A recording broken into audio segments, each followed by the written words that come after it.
sip and pull you closer, like these waves in my cup. Travel far from over, 'cause I can't get enough. Come on in, the water's fine. Oh yeah. If you take the first step, oh no, you'll find that the tide is getting high, but I'm holding you so tight. So you can sway with the palms and the pines while you sing to the sky, get a breath of the fresh air. Just you and I in the back of your mind, or you can dance in the sand with the drink in your hand. But baby, I'm all set and we live, 'cause loving you is paradise. Hey guys, and welcome to the first episode of Socios Esports Podcastios, as it were. We're going to be talking about PUBG and my name is Pickering, and I'm Grech, and this week we're joined by Dan Hayz Heaysman. How you doing? I'm alright. Thanks for having me. You're my own oasis. No, it's great to have you on. First, I'd like to address, I guess, the elephant in the room. What's my mustache Wanna about? feel you Why do I look again. so strange? Faded conversation. No, I'm not selling Only candy. place I exist. I'm growing a moustache for Come on, November, and the so water's if you're feeling generous, go over to november.co.uk. It's a great If you cause, take the and first it's great. step, You get to look really no, ugly you'll like me for a whole find month. that the tide is getting high, but I'm holding you Yeah. so tight. So, Dan, you can do you know sway with the anything palms about, and the pines while you sing to the sky, get a breath of the fresh air. Just you and I in the back of your mind, or you can dance in the sand with the drink in your hand. But baby, I'm all set and we live. Anything about this stuff, so you Sure. just have to explain to me. Yeah, no, that's absolutely fine, and it's a very usual response. So basically, the concept of Socios is to kind of empower fans, give them more of a voice. Basically, we want to kind of create a voting platform where fans can acquire their favorite team's tokens. So for example, let's say your favorite team was Team Liquid. Well, I don't know about that, but let's say it was Team Liquid and you want to buy Team Liquid fan tokens, for example, you would join our platform and acquire a voting right to vote on kind of either cosmetic, non-binding voting decisions or binding for the future, maybe more serious. So for example, it could be as silly as like, what color is their jersey going to be, what skins the player's going to use in the game, or something like that. We've actually partnered with Juventus and Paris Saint-Germain, two of the biggest football clubs in Europe. So we've already started the show on the football side of things, and now we're kicking off the esports side of things with this beautiful podcast here in Malta. So yeah, great to have you on the show.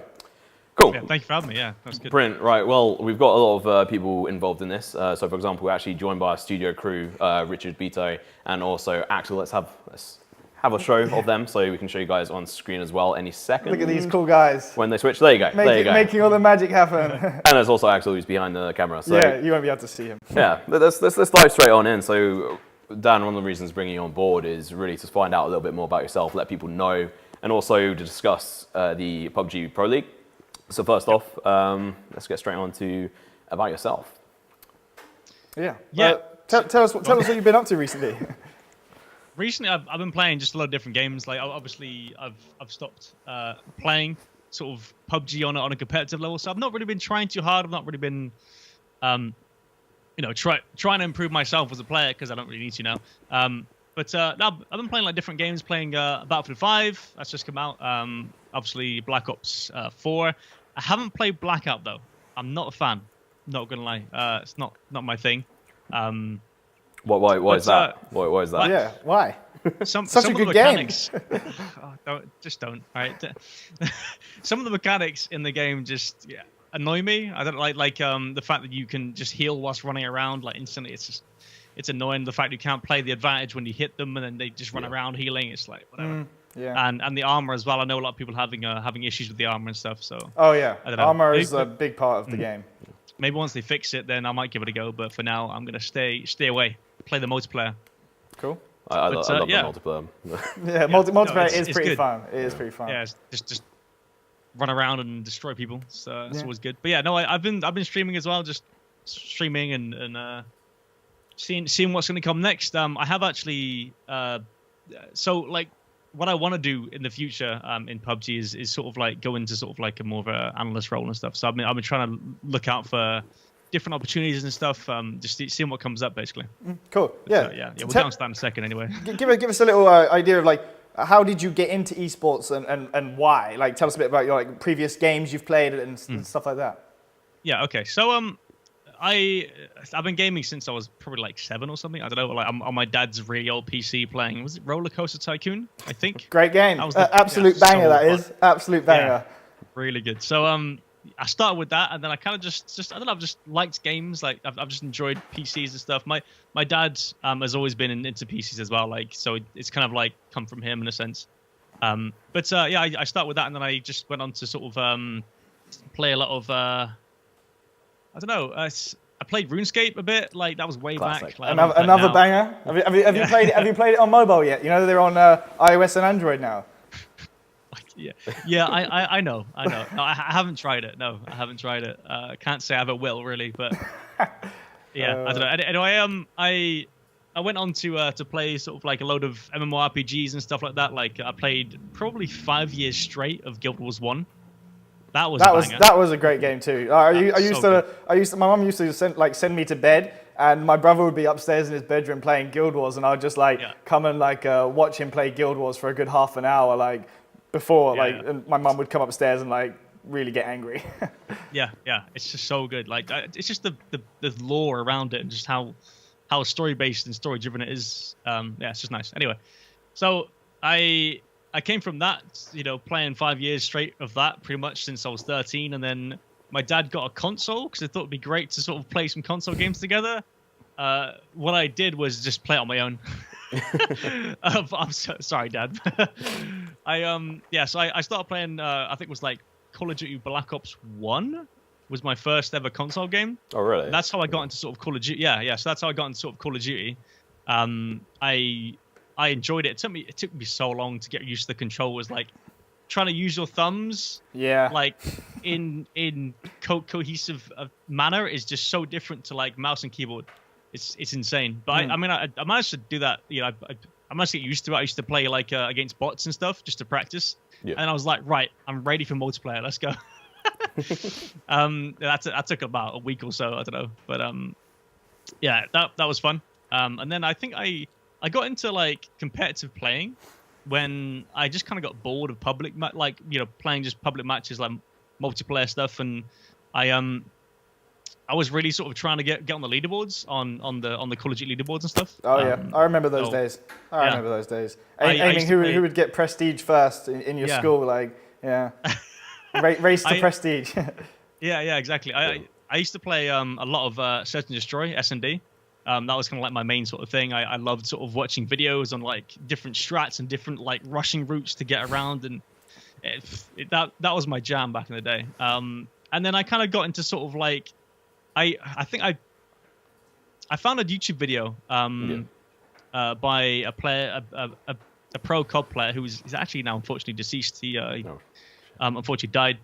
He was it was called FizzUp, and he was doing all this S&D sort of strats and rushes and things, and I realized that he had he was doing game battles matches and stuff. So I started doing those solo sort of game battle, the 1v1 search and destroy game battles matches, and then that kind of got me into sort of competitive side of things and all that. And that also got me into Twitch because I realized that he streamed on Twitch too. So I was like, oh, I'll have a look. I had no idea what Twitch was, and it all kind of stemmed from there essentially. So you're actually a bit of a newbie when it comes to Twitch. So you found Twitch when it was Twitch, not Justin TV? No.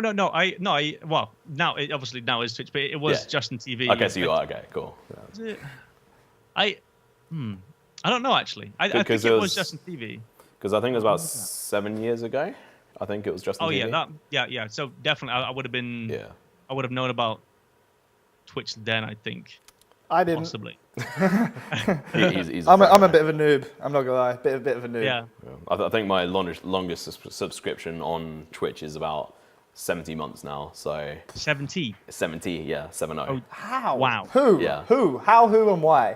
Shout them out. Give them a shout out. Mr. Sacriel. Oh. Good old classic back from the DayZ days. So legend. Yeah. Him, Fred, and a bunch of other people before they fell out, as it were. Cool. Yeah. So so that was Black Ops. You started to try and go sort of pro in, right? Yeah. Yeah. Okay. Well, it was I So what was it? It was Black Ops 1, and then it was Modern Warfare 3, was it? And then Black Ops 2, right? Yeah, I think so. But Yeah. that was all on console. Yeah. Yeah. So I was playing COD primarily on console, nothing else, no PC. Okay, right. So this is weird. So whilst I was playing COD, I also wanted to buy my own PC because I think I moved into my own flat when I went to university. Don't ask about that; that didn't work out. But I went to university where I am now in Gloucestershire, and I thought, I want my own PC. I want my own tower PC where I can play my games and stuff, and it's great. So I bought that and I started playing. What was it? I think I was already playing Armored 2 Daisy mod with some friends back on my dad's PC. So I thought I'd keep that going. I never had a good enough computer to run that. I'm not gonna lie. Dude, Armored 2 is literally the most unoptimized game you'll ever see. It's awful. But to be fair, I could only really play RuneScape on what I was running with. Yeah, I mean it's not too hard, is it, right?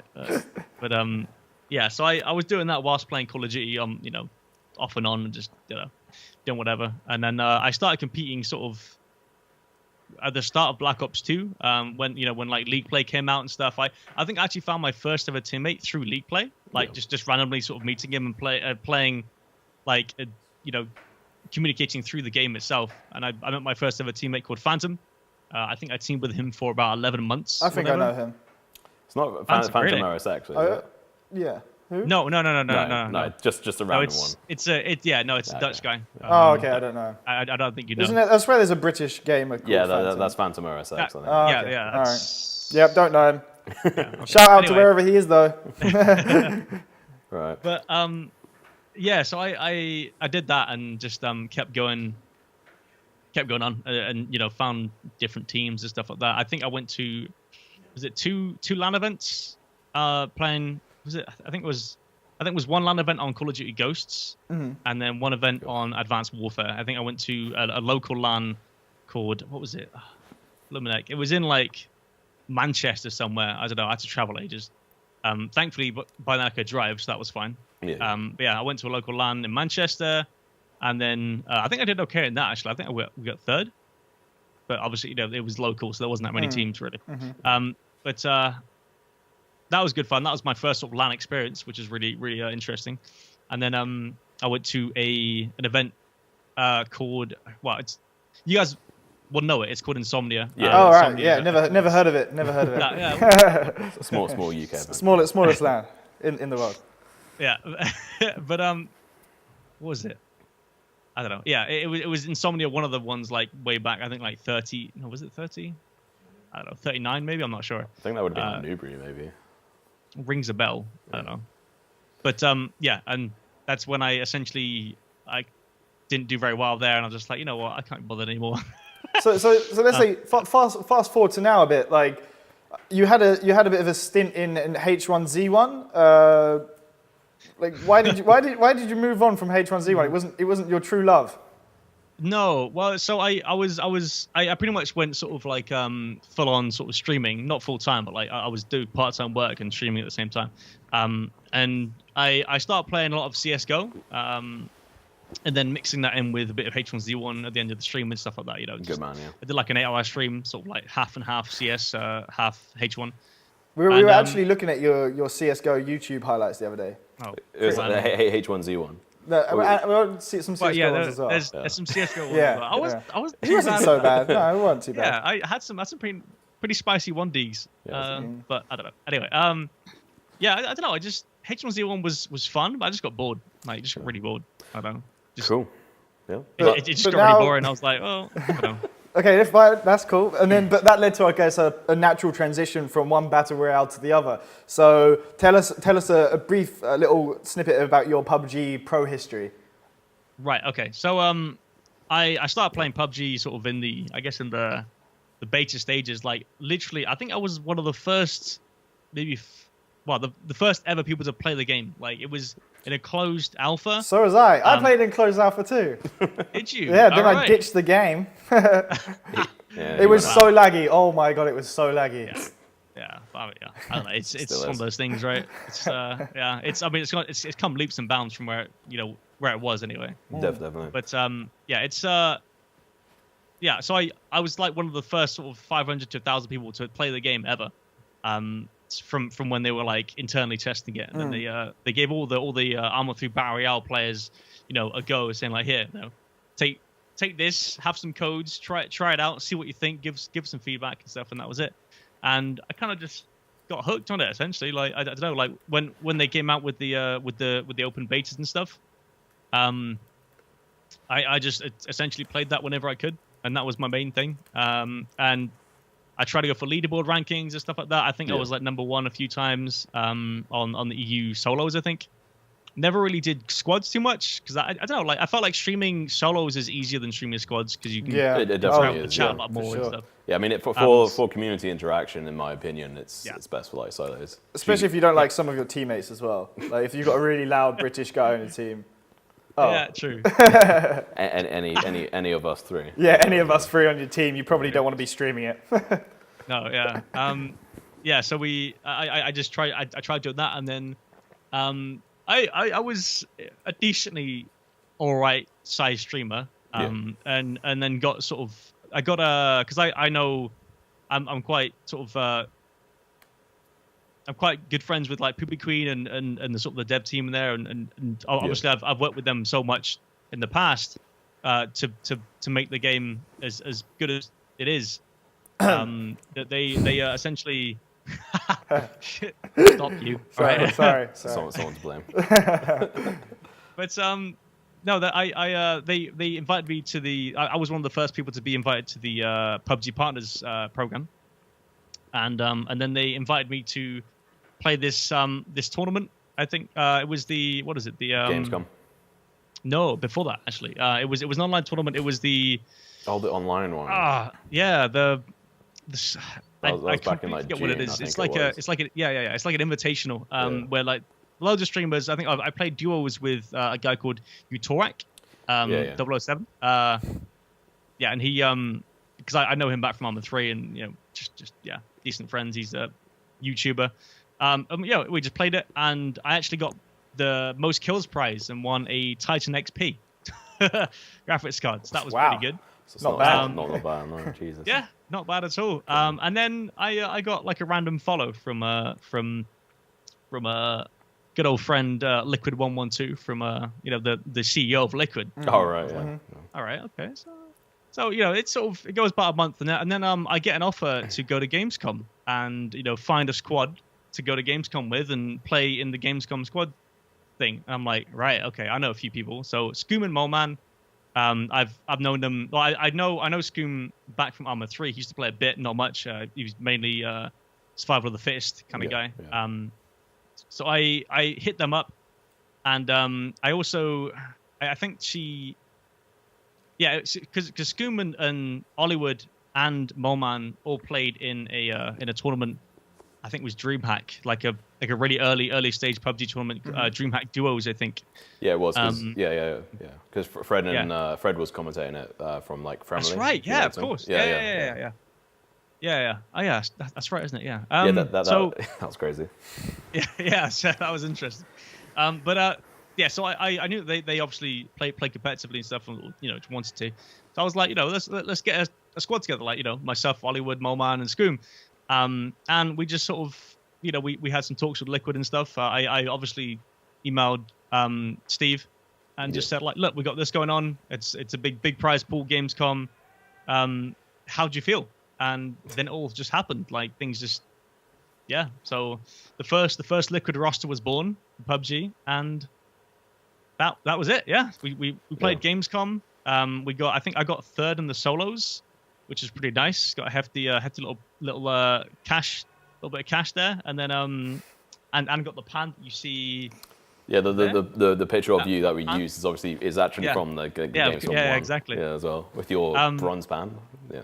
We actually did look at like where we could buy customized pans from because we thought it'd be a cool little giveaway. He went onto like a website and this like woman started was live chatting him. some women. She was not into me. No. She was a bot. Yikes. Big yikes, But- big yikes. Yeah. But yeah, so I think we got fourth in the squads as well. Yeah. Let's not mention the duos. That was awful. I think Moman and Scum actually did pretty well in the duos though, but not. I think they got fourth and didn't quite get onto the podium sort of finish. Yeah. But yeah. And then I think we went on to do. We got invited to IM Oakland. That was that was an interesting experience. I think we got 10th in that. 10th out of 20 teams. So obviously back then it was the 20 teams sort of meta.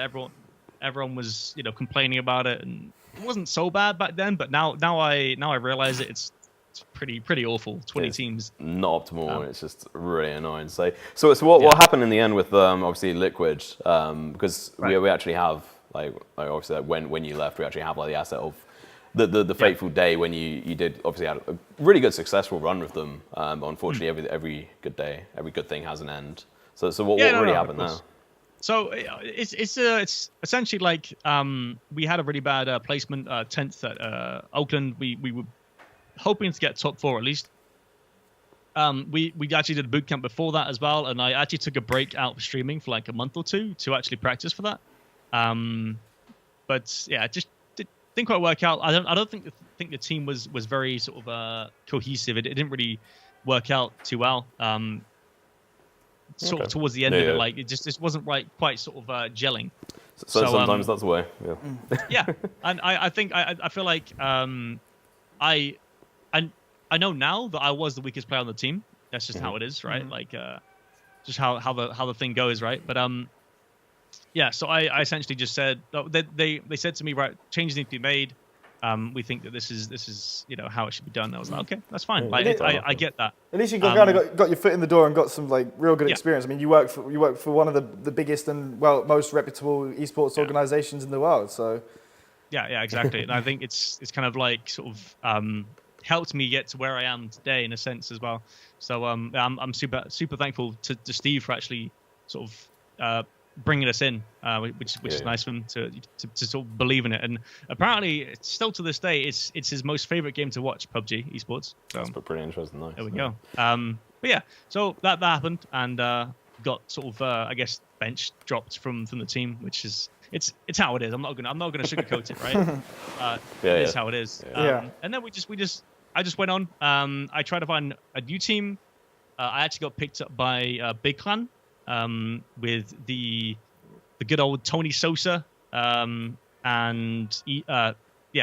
Tony Sosa, Huds G, and Easy's. Obviously, yes. So Huds G and Tony Sosa were previous CS players.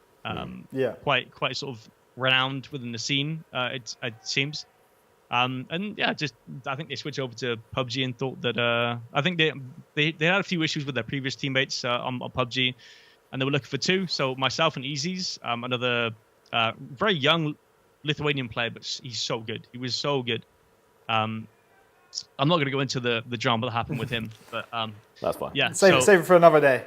Yeah. It's not off camera. It's not something we're going to get into. But yeah. So that sort of went for about 3 months, and then I think we qualified for GLL season 1. I think it was 1. No, was it? I think it was 1. Yeah.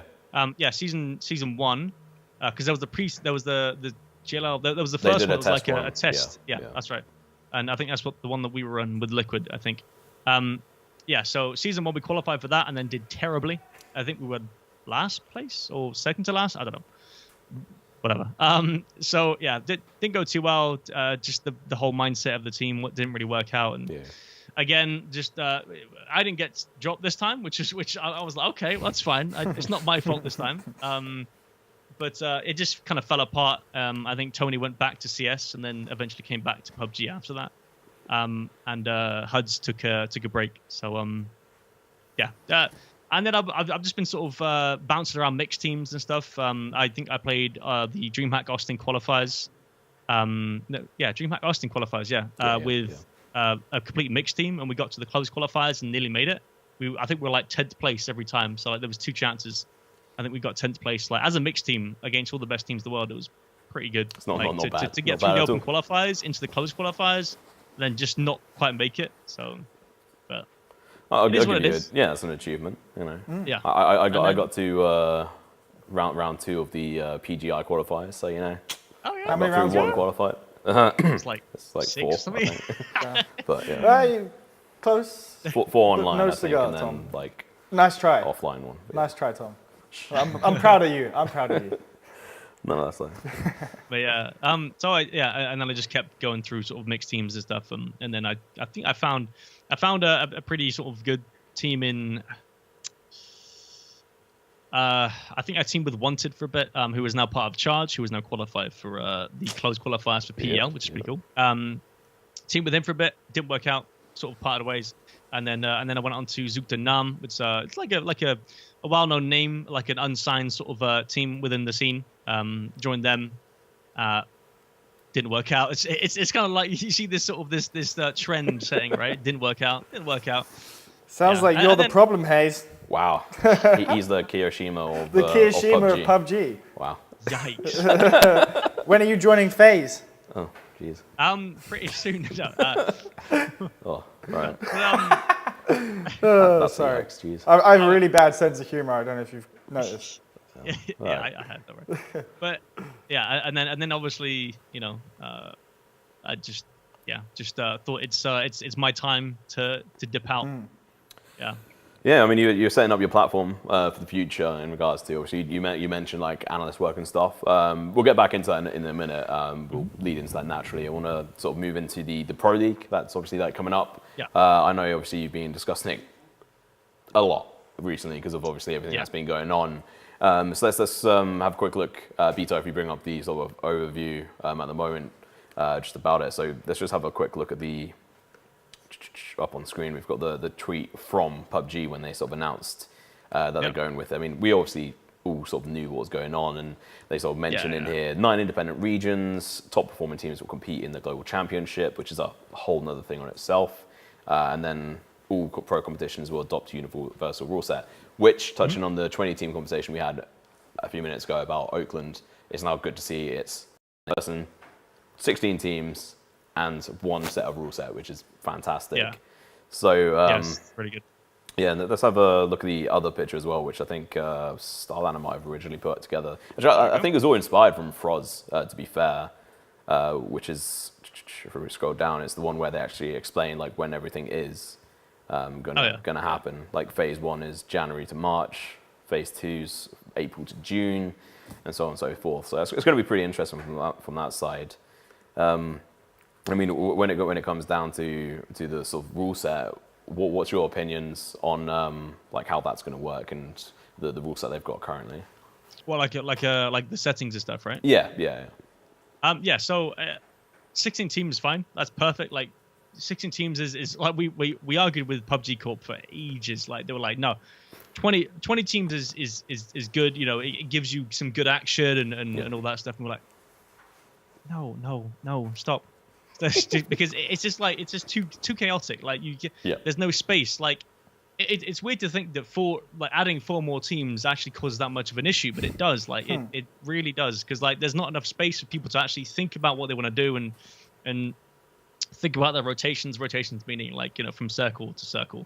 You know, just moving around to try and get into the next circle. It just makes things so much harder. Like it's essentially more RNG because there's less space in the circles, and the people that are in the circle are fine, but the people outside the circle pretty much screwed. Like they have to fight something at a disadvantage in the first place anyway. So and they just have to fight early, and it just like, yes, it gives you more action maybe, but it's not action. It's not like proper sort of great team fights. It's more like people just dying out of cars and cars blowing up because they're trying to drive around. They're like, there's no space available. Like, where is it? It's just like chaos. Yeah, so it's like finding parking space. It's just absolutely in Malta. Yeah, in Malta. This country has so many bloody cars. It's ridiculous. Yeah. So it's kind of like that, and it's the adding the 4 extra teams. It definitely felt like they were trying to say, oh, more action means better production value. It's like, well, no. You just need to get better spectator tools, and also better at production. Like I think StarLadder back in the day did the best production, like the best first production I think their second event went slightly downhill compared to their previous one, but I think their original production, they had like 20 people, like 20 spectators, if I remember correctly, for their first event. Yeah.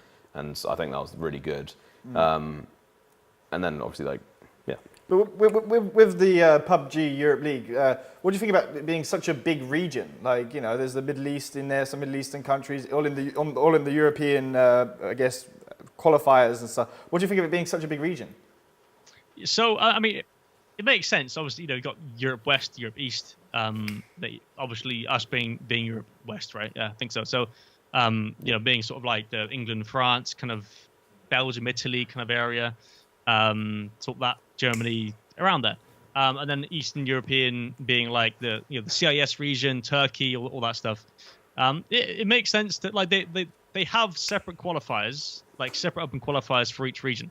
So they've got the CIS, I guess as you show on screen there, the Eastern qualifiers, Eastern European qualifiers, and then obviously we had our own Western European qualifiers as well. So it's all separate until we get to the event in Kiev, the closed qualifier. If you know everyone qualifies for that, and then it'll get put into this closed qualifier event in Kiev with the Starlighter Studios, and they play it out. I think it's like 32 teams. Play for I think top 8 to then get into the finals of the. So there's qualifiers to qualify for qualifier to qualify for qualifier. I kind of like that makes sense, right? Yeah. So it's pretty arduous process, but it's needed because if you get to the pro league, it's huge. It's massive. Like that is a career essentially. Like you built yourself a career there. Yeah. It's like the 6 teams that obviously just being confirmed to go in. I mean, we all knew who they were going to be because they weren't invited to the closed qualifier. So it's like, we know who's going to be there then on that front. So obviously like Liquid obviously being an obvious one in FaZe, and NIP, Vitality, all some of the top teams. Navi, Knights, yeah. So it all makes sense. Like we all kind of knew because they weren't like people actually check, like, you know, they checked that they were if they were signed up for the open qualifiers, not signed up for the open qualifiers, not invited, so they must just be directly invited to the actual league, which makes sense. And I don't think anyone's got any issues with the teams that've been invited. I don't think so. I think you'd have a hard time picking an issue with any of those teams being in there. They've just been there throughout since the beginning. I think pretty much every team. Much. I mean, I remember casting the original FaZe lineup when they were on Guerrilla Core last year. Back in the day, and that was crazy. And it's crazy to think how far they've come since then. And obviously, with Gemty and Samty now being on the same team on Liquid, it's going to be interesting to see how they do in the actual competition. With obviously the only 2 brothers I think playing together in the whole of the I think so. The known ones anyway, which is pretty cool, and being twins. Yeah. Identical twins. Yeah.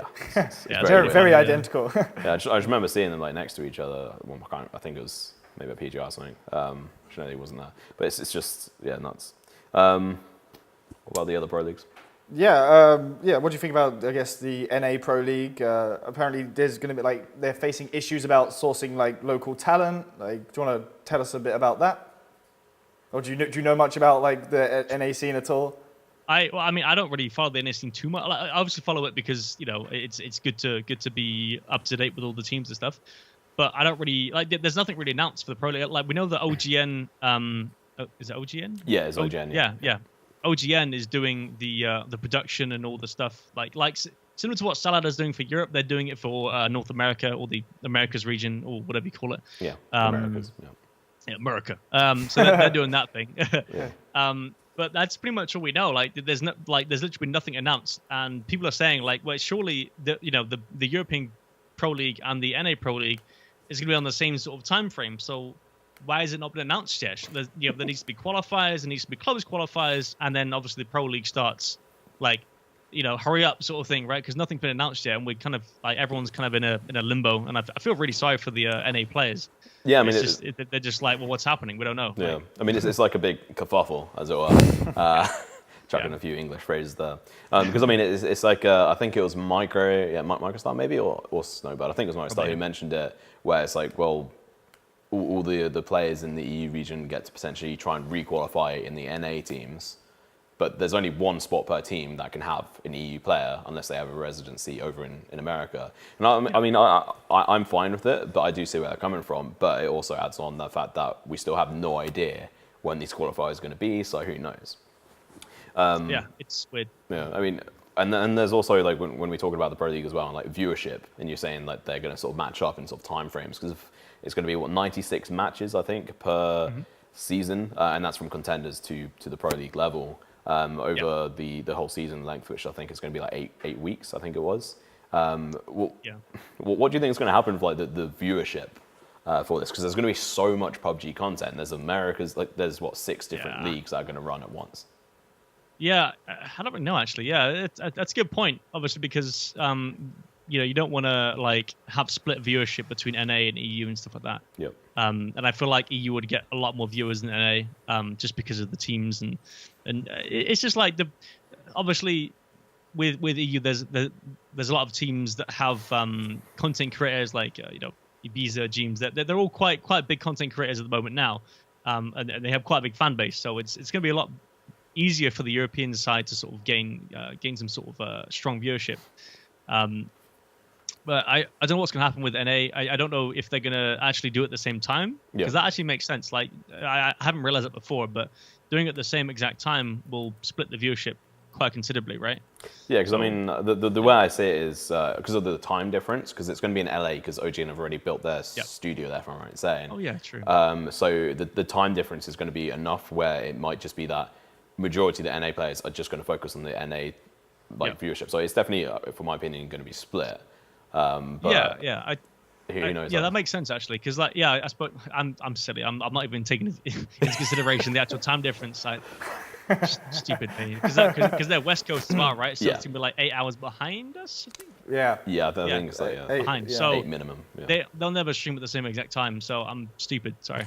Sorry. But that makes sense. And so like pretty much every day is going to be like full of jam-packed of PUBG content. So that's actually pretty nuts. But I mean, is that potentially too much? Is that oversaturation potentially? Because obviously the two main English-speaking regions is going to be the Americas and then the Pro League within England, in Europe. Yeah. Is it oversaturation if there's going to be 8 matches a day? Is how many people are going to actually want to watch that much every single day of the week? Yeah, true. I get what you mean. Like, look at Counter-Strike. Like, people have been saying it's oversaturated for like the past year and a half, but all the tournaments and leagues still get like decent viewership. People still watch it. Like, I mean, the outspoken people complain about it all the time, but people are watching it. People are enjoying it. So I don't know. Is oversaturation really a thing? Yes. Is it though? Yeah. Maybe. Maybe not. Don't know. I mean, what do you think, Dan? I think it's. I know what you mean, but I don't think it would be a massive issue. Maybe. Yeah, I don't know. I think it won't be too much of an issue. I think what will happen is that we're going to be able to smooth out a lot of the bumps in production. And as these production teams are going to be able to get more and more used to it, they're under a lot more pressure. They're doing it every single day. They're going to get used to actually doing better content. So say after the first season, there's going to be a lot of bumps out of the way. That's when a lot more people are going to be used to seeing more consistent PUBG. So it'll be able to turn into more of like a football style thing where you're used to just going home and having a set time where this is going to happen, or pre-recording it, aka watching a VOD highlight, anything like that. So I think that's where it's going to lead it eventually, especially this is going to be spread out across this whole year and there's so much content. Yeah. That's what I hope anyway. So I mean, I guess it'd be similar to what the Overwatch League would be in that like it's at a set time every sort of week. I mean, I think the contenders matches, I don't think I have a graphic for that, but the contenders matches will be sort of I think they're Monday, Tuesday, and Wednesday. So there's I think it's 4 days of that. So Monday, Tuesday, Wednesday, and Thursday, and then Friday, Saturday, Sunday is the actual Pro League matches. I imagine they'll stream the contenders matches too, just from obviously remotely, because it's not a LAN. Whereas the Pro League will be a LAN every week. So 3 days of LAN every weekend essentially. It's nuts. Yeah, I mean, what I'd like to see is like just sort of we'll mix things in a minute. When it comes to the Contender Series, what I'd like to be able to see them do to help grow talent, like yourself and Toby rather, and like how I used to be as well, is being able to have access to these games, to be able to stream them and cast them.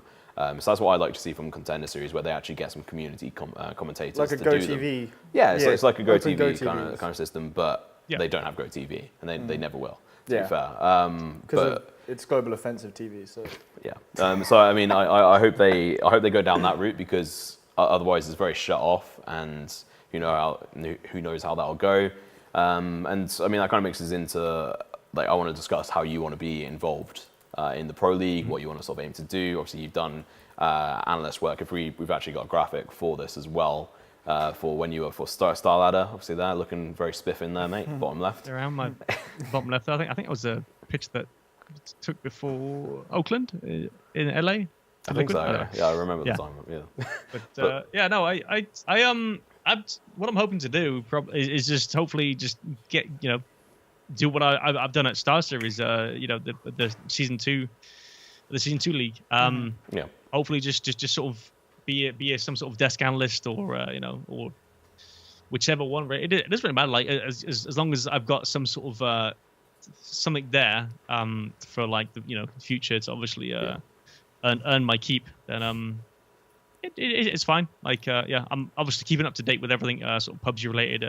We've got some YouTube stuff going on as well with other people in the scene, and just keep it up to date with things, and hopefully things work out. Yeah. That's pretty cool. I mean, just sort of going on to, I guess, Starlight, let's just continue on that thread. How did you find, I guess, transitioning into like an analyst position? And what were your thoughts behind that? Because obviously that's going quite a bit back when you were still considering being a pro player. So I'd spoken to you at the time, and sort of after, and I know your thoughts around it at the time. But how did you feel sort of first stepping into those shoes? Well, I think it's kind of natural, because I know it's kind of like boasting a bit, but I feel like I have a really good eye for the game. I feel like I understand the it's game. Okay to boast. It's okay to boast. I feel like I have a really good idea of how the game runs and how it works, and the optimal way to play the game, in a sense. So obviously, like I did put in my Twitter longer that I am interested in looking to coach teams if they want to. If a team needs a coach, whatever. Yeah. Then I am here. Hello, sort of thing. But I am also looking to do desk analyst work as well. Yeah. Just whatever is available as an analyst coach thing, like whatever. It can be like on screen sort of talent, or with a team. And I think it's a very sort of natural role for me to go into, because I feel like I have the right mindset for it, but I just wasn't skilled enough in terms of my mechanical skill to play. Yeah. So now that I'm not playing, I can just fully concentrate on like thinking about the game and just like brainstorming the game and really going into depth about what happens, how it happens, why it happens. Yeah, no, definitely. I think that's what we're missing in a lot of the broadcasts, is someone that can really go into depth about the game and help the viewer understand what goes on that might not be very obvious to a general player or viewer. Yeah, so it's being able to make the information and conversations accessible to the everyday user. It's kind of like what Overwatch have done, which is fantastic, is making it accessible just to everyone and anyone. It's just simplifying it, using the right doesn't words. make the game any better though. Opinions. I haven't played in a while, but anyway. Yeah. And I mean, I used the same excuse when I became a caster, is like I'm not good enough. He's not. He's really not. No. But no, I think like, because obviously we spent quite a few days together over in Berlin, and like from a personality point of view, a lovely guy, fantastic, and you're bubbly, know how to speak on air as well. Obviously, proven the multiple times you have done. You've got the in-game knowledge, and the analyst work. What you're talking about is definitely needed. It's like in CS:GO, the best analysts are those who have come in from a pro scene. And now into like an analyst position. Like I was asked multiple times, and I did once for the B stream for WESG. I went in as an analyst, and it was absolutely terrible. I hated it, because it's like, this is just not me. I mean, I know the game, but then it's a whole different game when you're doing it. So yeah, I think it's a role that you definitely fit into, and I can definitely see you doing it in the future. So. Yeah, cool. Thank you. How would you compare PUBG like to other esports titles? Like obviously you played other FPS games. How does PUBG compare, and like where do you see it in a year? Hard question. Yeah, comparing. I suppose it's hard to compare it because obviously it's not your usual FPS game. Like it's not your CS, your COD, right? But I mean, CS and COD are both sort of different in a sense, except for the search and destroy kind of part where you plant the bomb and whatever. But like, it's so different, and I don't think that's why I don't think a lot of people understand it, because it's not very intuitive, especially how the competitive side of things work.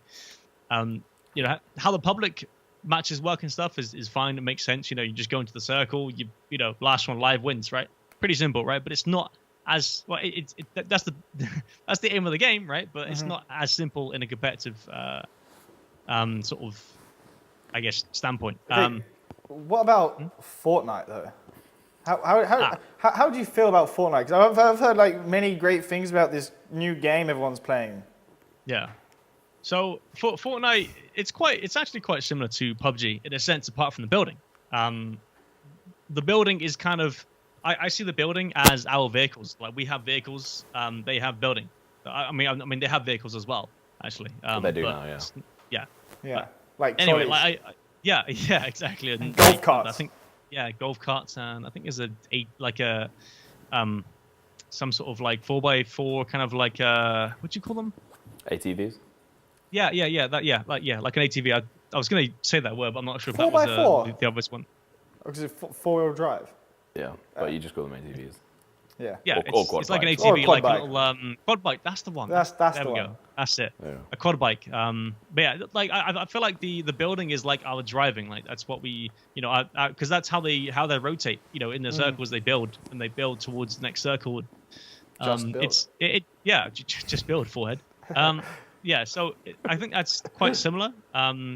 That's how they do their thing, and that's and then obviously we do our driving thing, our rotations. Yeah. We can do it on foot, I suppose. It's not really a thing, but yeah, I feel like Fortnite is a different beast, because obviously the building promotes sort of like an outplay potential. So if you're a solo against like 3 or 4 players. Or you know, I think they do like duos, right? So they do like a lot of duo tournaments. I haven't really seen that many squads. Yeah, it's like squads. duos and solos, Squad's too right? messy.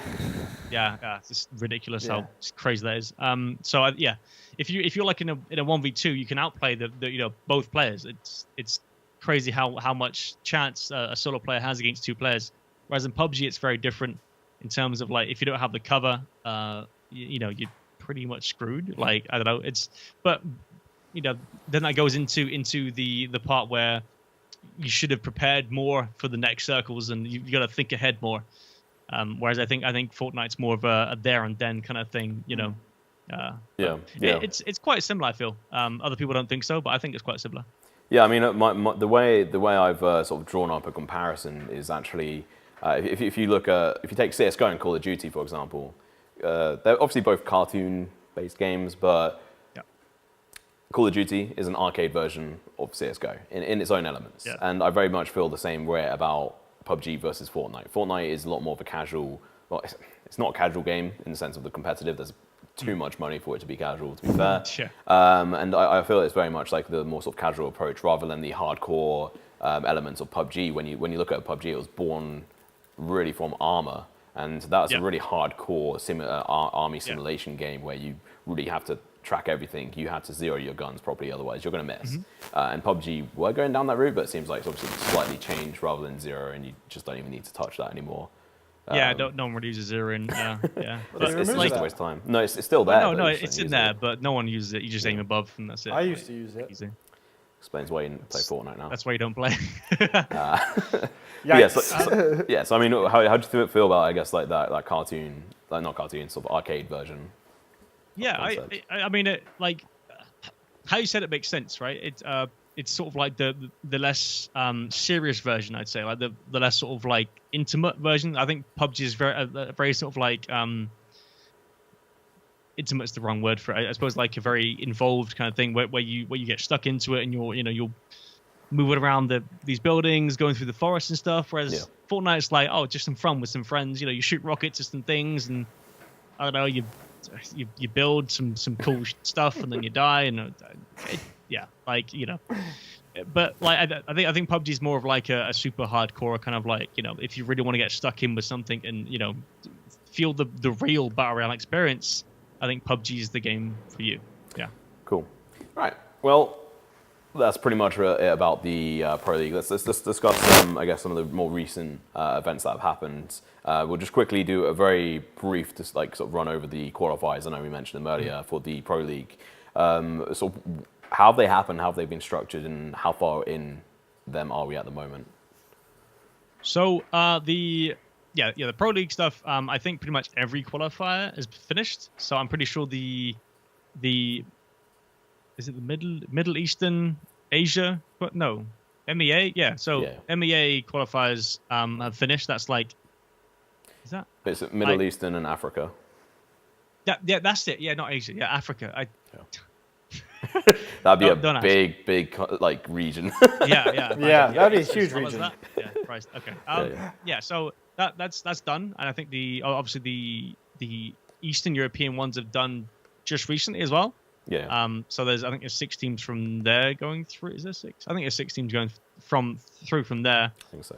To the what do we call it? To the closed qualifiers, and then obviously the Western European ones were done sort of, I guess 2 weeks ago, 2-3 weeks ago, something like that.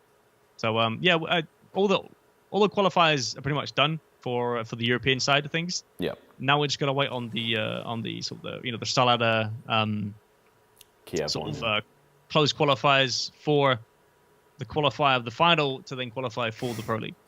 Cool. Yeah. Cool. And I mean, on that as well, I guess for anyone who's watching, what's the best way of staying up to date with them? Are you doing any other sort of podcasts that are good for keeping up to date with that? Yeah, so we are currently, I'm currently working with Porosaurus, Froz, Crimson? Yeah, Crimson, these names, and Wacko.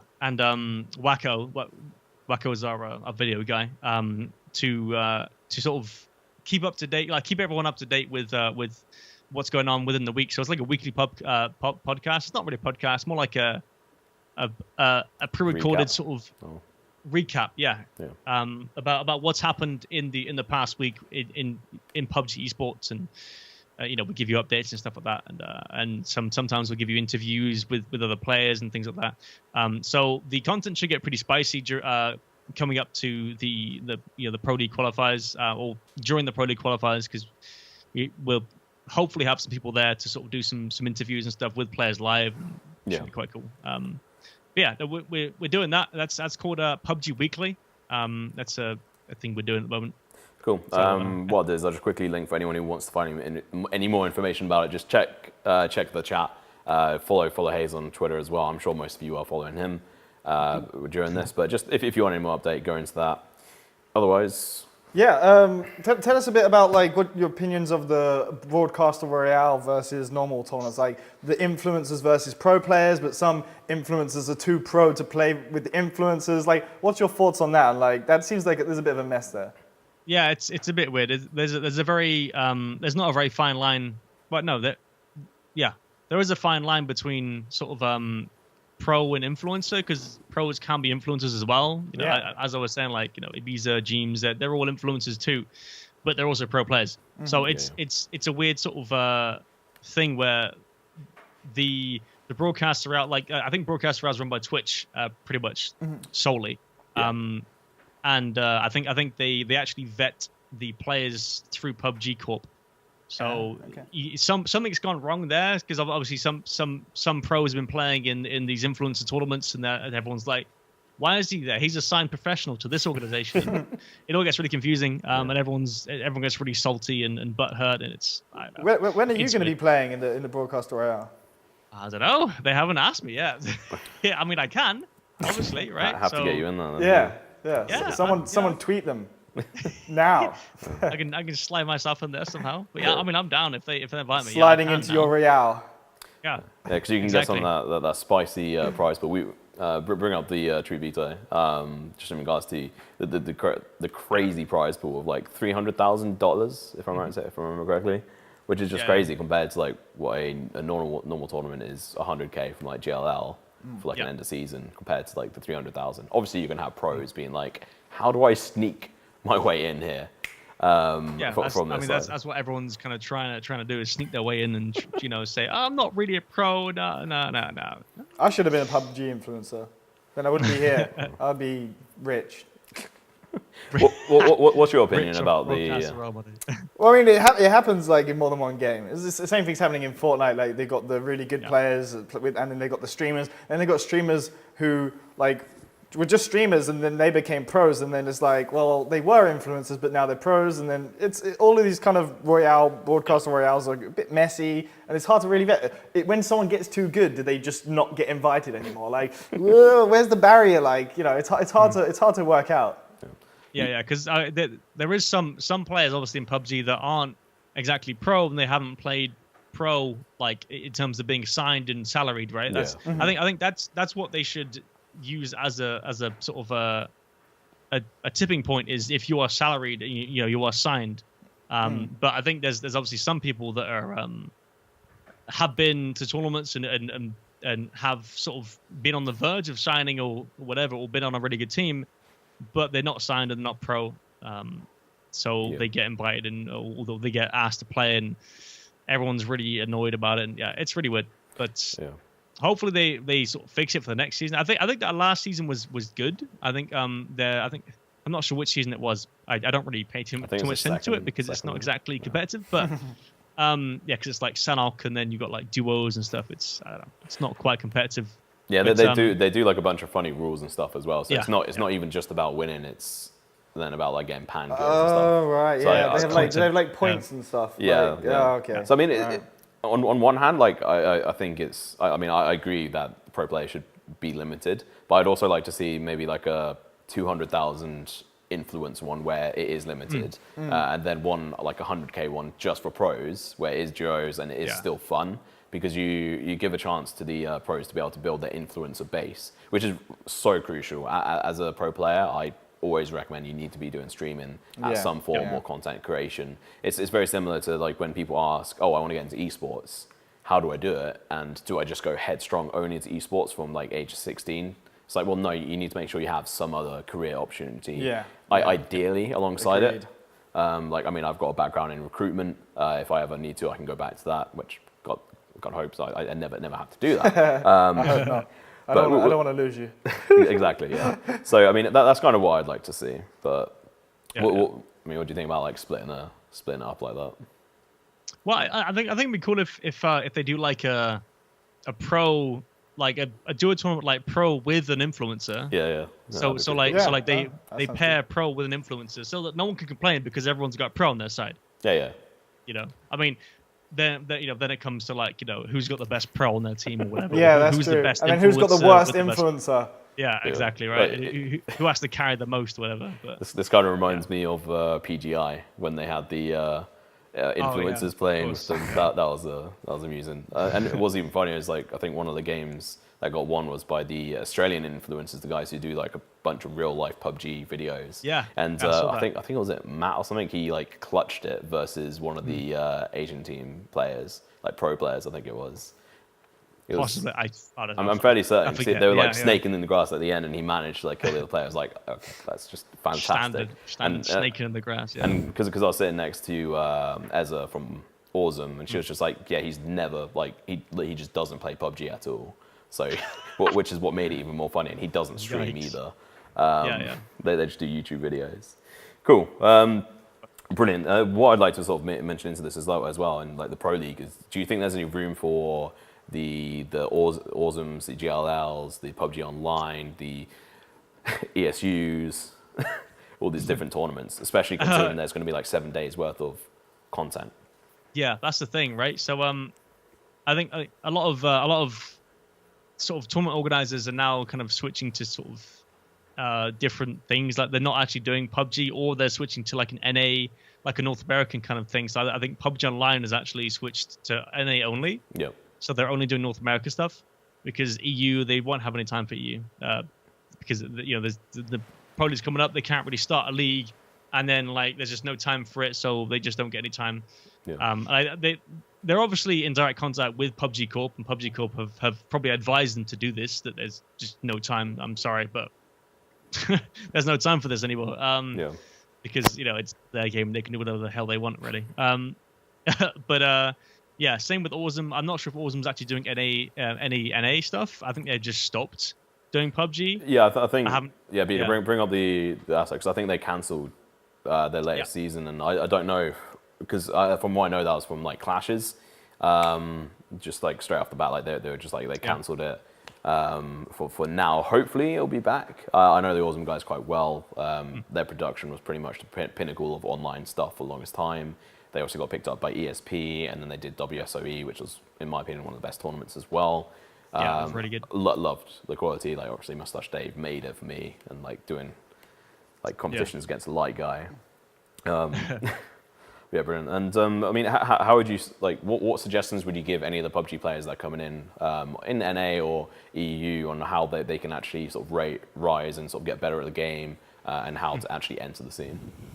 So, I mean, there is things you can do. Like, so obviously with the Pro League, there is a way of getting into contenders. So you can rise up into contenders if you're good enough. You can get into the, I guess, the bottom part of the Pro League, because obviously you got the top part with the actual Pro League and the contenders, and then there's, I think, after every phase, so there's three phases per season. Yeah. And I think in between each phase you can actually qualify for contenders, and then contenders can qualify for the Pro League. So people can go up and down depending on how they perform. So just sit tight.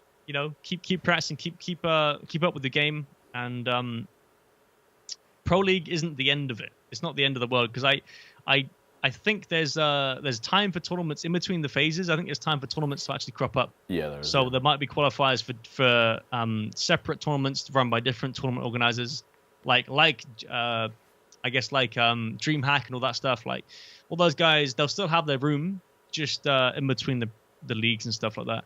Or it could be that they run smaller tournaments, but for the lesser teams. So teams that are up and coming, they might run some smaller tournaments with probably smaller prize pool, but there's tournaments, nonetheless. It's good practice. If you win it, decent money. So yeah, just keep at it. Yeah. Oh, cool. I guess we better start wrapping it up. First of all, thank you all for watching. It's been great. No technical issues. First podcast, except for at the start with the music. No technical issues so far. Absolutely great. Make sure you're following us on Twitter, twitter.com/Socios_esports. And yeah, Hayz, do you have any last words for us? Not really. Thanks for watching. Thank you for having me on. I appreciate it. Thanks for having me on the first ever podcast for this. It's pretty cool. Yeah. First podcastios. Yeah, we're podcastios. Yeah. What do you think? What do you think of our unique title? Yeah. So it's podcastios. Podcastios. Say it differently every time. So thanks for joining us, Hayz. Well, Dan, I guess. That's a pleasure. Thank you. Really good. Can I call you Dan now? Yeah. On that level personality. Thanks, Dan. Yeah. Cool. Thank you very much for coming, everyone. It's been an absolute pleasure. Look forward to seeing you next time. Not really sure. We might have someone from Quickfire, because obviously we've got Supernova, the CSGO event, coming up in Malta in a couple of weeks. So we might actually have someone here on stage with us, or we might go somewhere else. We'll see. But yeah, when we've got future plans, we'll announce it on our Twitter. Make sure to go follow us on twitter.com/Socios_esports. Just done that, mate. Just done that. I'm doing it again. Done that. Already done it. I'm doing it better. Make sure you follow it. It's time for the rocket ship.